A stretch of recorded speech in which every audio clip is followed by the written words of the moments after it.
बिल्कुल भी समझ नहीं रहे थे। मैं चिल्ला रही थी, मैं ऑलमोस्ट रोने की हालत में थी। मैं उन्हें समझाने की कोशिश कर रही थी कि किसी के घर में आग लगी है एंड लोग फंसे हुए हैं, बट वो बिल्कुल भी सीरियसली नहीं ले रहे थे और वो समझना नहीं चाह रहे थे। आज पूरा दिन बीत चुका है, हम अपने घर भी नहीं गए हैं, हम नीचे ही हैं और मुझे लगता है कि अगर वो समय पर हमारे साथ कोऑपरेट करते तो शायद आग कम लगती या शायद हम अपने पड़ोसियों को जान के लेते।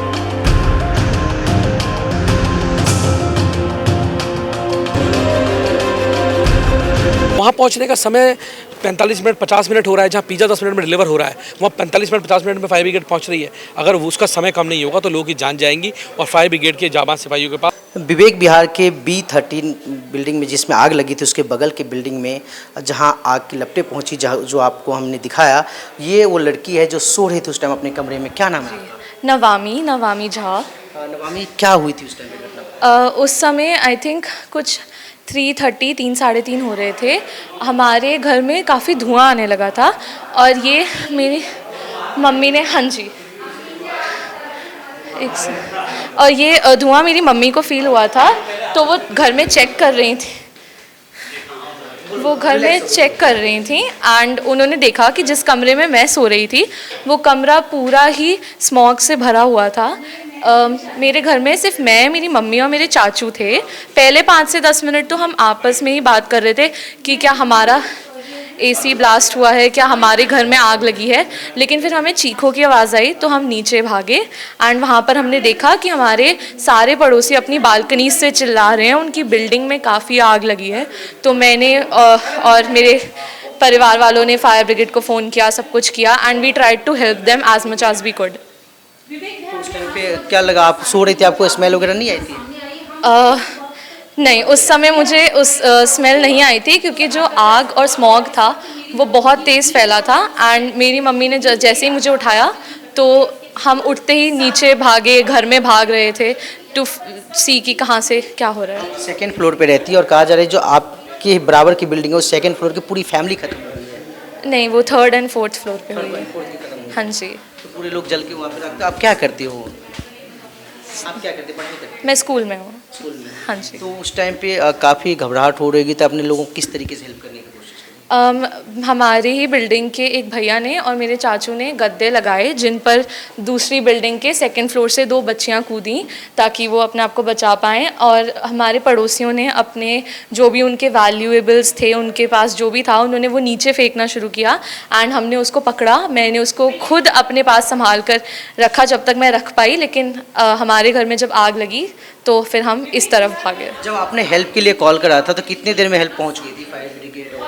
जब मैंने हेल्प के लिए फ़ोन करा था तो उन्होंने मेरे साथ बिल्कुल भी कोऑपरेट नहीं किया। उन्होंने मुझसे पूछा कि आप यूपी में हैं या आपके खेतों में आग लगी है, आपके ऑफिस में आग लगी है, कहाँ पर आग लगी है। मैंने उन्हें समझाने की कोशिश करी कि किसी के घर में आग लगी है और बहुत लोग फंसे हुए हैं, पर उन्होंने मुझे बोला कि क्योंकि आप विवेक विहार दिल्ली में हैं, आप हमारे डिस्ट्रिक्ट के बाहर हैं, हम आपको नंबर दे रहे हैं, आप इन पर कॉल करिए। जो 3 नंबर उन्होंने मुझे दिए उस पर मैंने, मेरे परिवार वालों ने और हमारे पड़ोसियों ने फ़ोन करे। वो सब डेडलाइंस थी। इवेंचुअली पुलिस आई और फायर ब्रिगेड आई एंड उन्होंने रेस्क्यू किया, लेकिन उस समय तक आग बहुत लग चुकी थी। तो 112 पे भी कॉल किया होगा आप लोगों ने? मैंने 112 पर ही कॉल किया था। हाँ जी। तो ये कौन पूछ रहे थे कि कहाँ पे आग लगाए, खेत में लगाए, कहाँ? जो भी उनके ऑपरेटर थे। 112 वाले? हाँ जी। अच्छा, तो काफ़ी समय खराब कर दिया उन्होंने? हाँ, क्योंकि वो बिल्कुल भी समझ नहीं रहे थे। मैं चिल्ला रही थी, मैं ऑलमोस्ट रोने की हालत में थी। मैं उन्हें समझाने की कोशिश कर रही थी कि किसी के घर में आग लगी है एंड लोग फंसे हुए हैं, बट वो बिल्कुल भी सीरियसली नहीं ले रहे थे और वो समझना नहीं चाह रहे थे। आज पूरा दिन बीत चुका है, हम अपने घर भी नहीं गए हैं, हम नीचे ही हैं और मुझे लगता है कि अगर वो समय पर हमारे साथ कोऑपरेट करते तो शायद आग कम लगती या शायद हम अपने पड़ोसियों को जान के। जी सर, क्या नाम है आपका? मेरा नाम आनंद झा है। जी झा जी, बता रहे थे आप घटना के बारे में। मैं घटना के बारे में यही बता रहा हूँ कि बेसिकली जहाँ से प्रॉब्लम स्टार्ट हुई है, जब आग लगी है तो फायर स्टेशन पे जब हमने कॉल किया तो वो नंबर कनेक्ट हुआ, बट वो यूपी में कनेक्ट हुआ और यूपी में कनेक्ट होने के कारण उन्होंने जब हमसे बात की कि हम तो दिल्ली, आपका जो लोकेशन है वो अलग है, तो मुझे लग रहा है कि कहीं ना कहीं सरकार को इस तरह की व्यवस्थाएं तैयार करनी चाहिए ताकि जब भी कोई फ़ोन करे तो उसकी लोकेशन इमीडिएटली उनके पास पहुंच जानी चाहिए बिटवीन सेकंड और मिनट। ऐसा नहीं होगा कि वो बताएगा, हो सकता है उस कंडीशन में भी वो ना रहे उस टाइम पे कि वो अपनी लोकेशन उससे शेयर कर पाए। पैनिक होते हैं, और हो सकता है ना कि वो बंदा भी वहाँ नया हो, किसी और की हेल्प करने के लिए खड़ा हो, वो कोई मैप लेके तो नहीं बैठा होगा ना वहाँ पे। कौन सी नंबर आपने डायल किया था सर?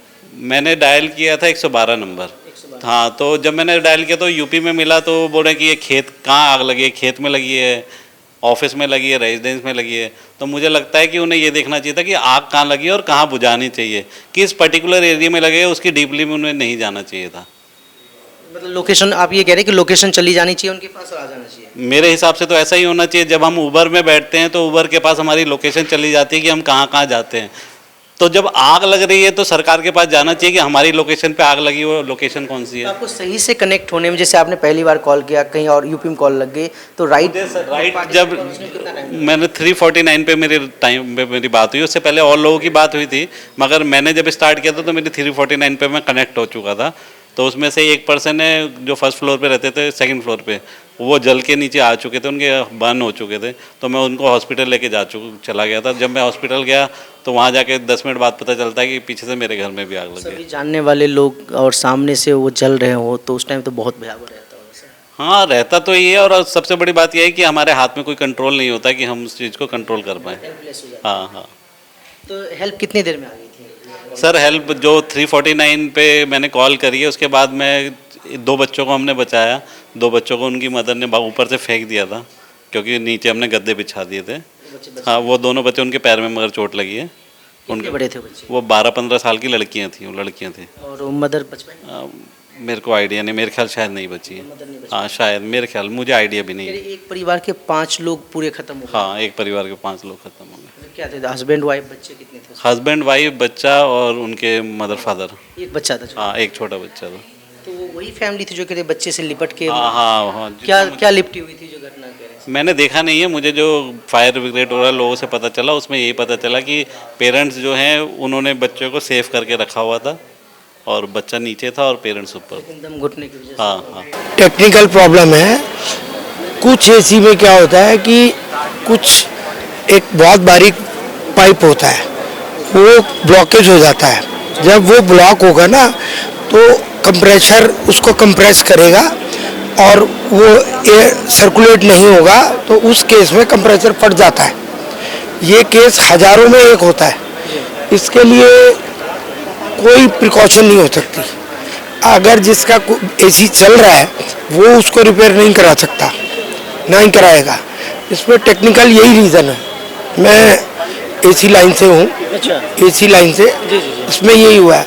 इसमें क्या होता है, अगर ओवरलोड होगा, हीटिंग ज़्यादा होगी, तो इसमें ओवरलोड लगा होता है, इसको बंद कर देगा, ट्रिप कर देगा। पर कपड़े सुखाने वाली जो तार होती है, इतना बारीक एक पाइप होता है, उसमें अंदर का कंप्रेसर का कोई भी जंग वगैरह अगर उसमें आ गया तो वो कंप्रेस करेगा, उसको प्रेशर को निकलने नहीं देगा, वो फट जाएगा। इसमें 2 सेफ्टी डिवाइस होते हैं। एक कंप्रेसर के नीचे होता है, जहाँ से कनेक्शन होते हैं, वो रबड़ का होता है, वो फट जाता है अगर कंप्रेसर के अंदर ज़्यादा वो होता है। या इसमें ओवरलोड होता है, वो ट्रिप हो जाता है। पर इस केस में ये होता है, ये हज़ारों में से एक होता है। और इसमें 1 लीटर ऑयल होता है। जब ये ऑयल जहाँ जहाँ भी फट के गिरेगा ना ऑयल, तो वहाँ आग लगेगी। तो ये गर्मी के दिन हम कई जगह पे हम सुनते हैं एसी में नहीं, ये गर्मी का नहीं है।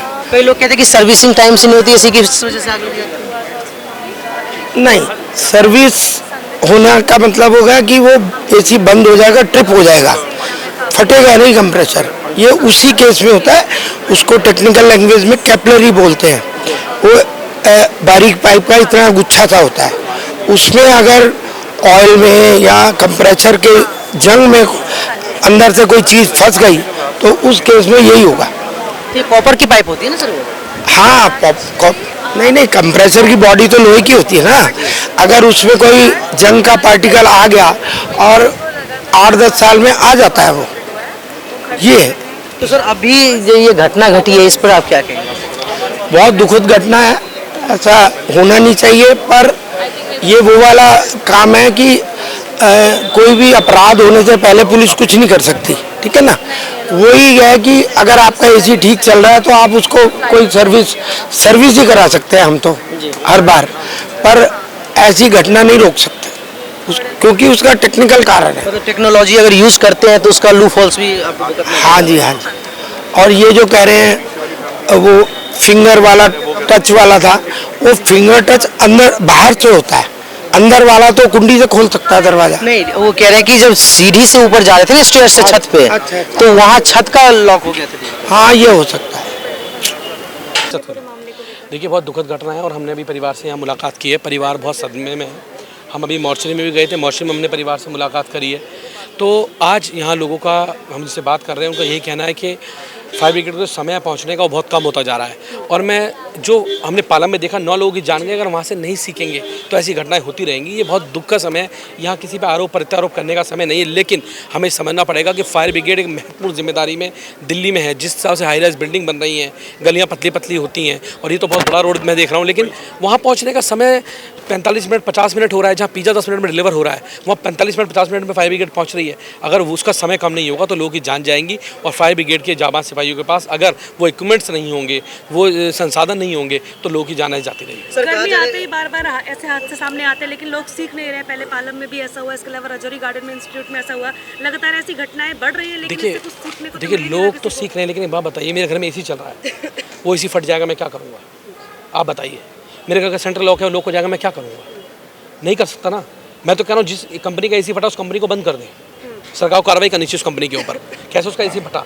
लेकिन उसकी जांच का लंबा इतना प्रोसेस है कि सालों बीत जाएंगे उस जांच को करते करते। लेकिन हमें ये समझना पड़ेगा कि हमें तैयार रहना पड़ेगा। हर दुर्घटना के लिए हमें, हर एक्सीडेंट के लिए तैयार रहना पड़ेगा। हम पे ऐसी टीम तैयार होनी चाहिए फायर ब्रिगेड की, जिसको जाना जाता है दिल्ली में फायर ब्रिगेड को, कि वो हर फ्लोर तक पहुंच पाए, हर जगह तक पहुंच पाए। उसके बाद ऐसे इक्विपमेंट होने चाहिए, वरना लोगों की जान जाती है। सर, इस तरह की घटनाएं घटती हैं, आमतौर पे हम सरकार को या प्रशासन को लापरवाही जिम्मेदार ठहरा देते हैं, लेकिन जब बिल्डिंगें हम बनाते हैं तो उस टाइम पे लगता है कि सेफ्टी के बारे में लापरवाही की जाती है। बिल्कुल, इसमें ये बड़ा सवाल है। आज ये बिल्डिंग की सेफ्टी का एक बड़ा विषय बन चुका है, और जो बिल्डिंग्स बन रही हैं उनकी जो सेफ्टी है, अगर हम 5 फ्लोर 6 फ्लोर बन रहे हैं तो उसकी सेफ्टी भी तो देखनी जरूरी है ना। वो लोगों की जान जाती है, लेकिन लोगों को सोचना चाहिए।